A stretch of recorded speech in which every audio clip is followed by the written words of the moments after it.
Where was I? Oh yeah, I was reading the paper, and one of my favorite parts of the newspaper are the book reviews and the opinion section. So I'm going to talk just a little bit. Okay, this is the educational part. Citizenkong. Should I have the monkey introduce this section? Oh, his hat fell off.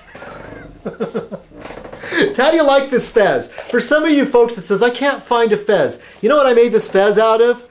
Cloth electrical tape, okay? From far away it looks okay, but up close, look how crappy it is. I took some nylon string and made a tassel, and then the inside of this is made from cut up file folder, okay?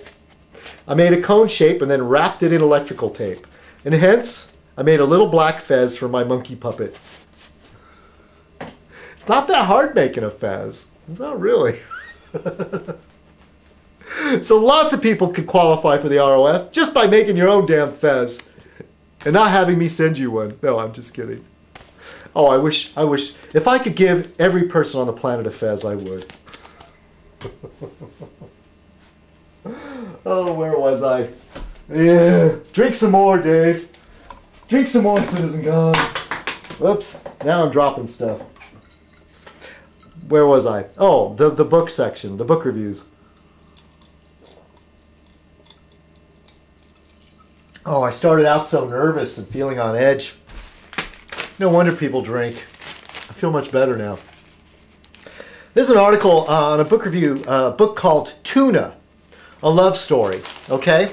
Here's a picture. There's a picture of the tuna in the paper. This blew my mind a little while ago. The bluefin tuna. Now this is the tuna that lives in the Atlantic Ocean. Can be worth like up to $1,000 a fish if it's a like prime bluefin tuna. The Japanese, they make like the finest sushi. Sashimi comes from this tuna. And they're endangered, okay? And you know, they're trying to farm raise tuna, but it's a fiasco.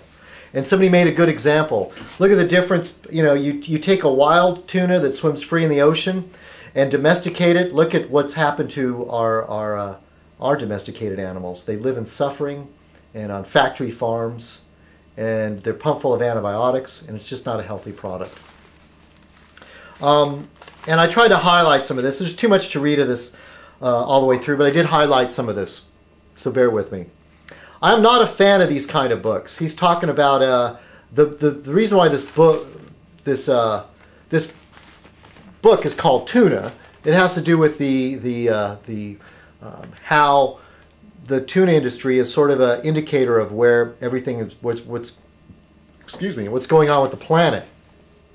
Things like you know, this wild tuna can only spawn in 75 to 79 degree water, and with climate change, there's going to be a lot less places that this tuna can spawn.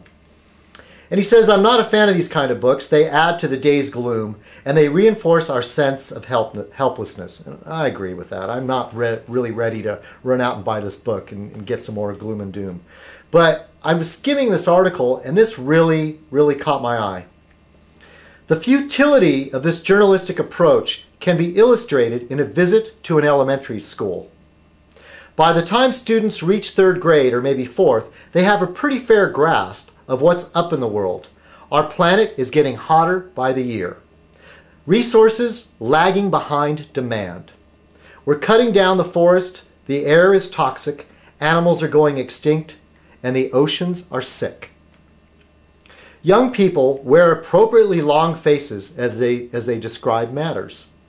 And they know whom to blame. But ask them what they want when they grow up and they brighten. They want the latest fancy clothes, sprawling houses, diamond studs, limos, private jets, glamorous parties, wealth, and fame. In other words, they want the unsustainable consumptive lifestyle that dooms the tuna. Or substitute your favorite alternative, the shark, the wolf, the tiger, breathable air, glaciers, etc. Now this ties in with what's going to happen that people are going to have to get used to the idea that there's going to be a paradigm shift in what it means to have the American lifestyle. We're going to have to rethink this. I work with a guy who actually got really upset because the hybrids, you know, people are starting to drive hybrids. He thinks those people are smug and annoying. I think he got that from that South Park cartoon. And one of the things he said to me is, it said, you can't tow a trailer with an electric car or a hybrid. And I told him, well, at some point, you're just going to have to stop taking a trailer out to the desert, you know? The idea of going to commune with nature, I couldn't go any further than that. I just had to stop that or else he would start getting angry. But the idea of people trying to commune with nature and traveling out to the forest or the desert with their motorhomes and their trailers and their satellite TV, and you know, if you want all those conveniences, just stay at home. I mean, what's the point of going out and communing with nature? It's called roughing it, you know? The idea of like, you know, I mean, I used to do this, backpack into the woods, walk in. You don't need a, you know, the old Boy Scout motto of leave only footprints, you know, without having to like go tear stuff down. I used to go camping with some guys, and one of the first things they'd want to do is like go chop down a tree or create a clearing, you know? It's bad. It's a hard thing. It's man's nature to want to change his environment, and that's one of the things that we need to get over. We need a. I don't like using that word paradigm, but we need a paradigm shift. This is the opinion section. This is interesting. Downsize to death.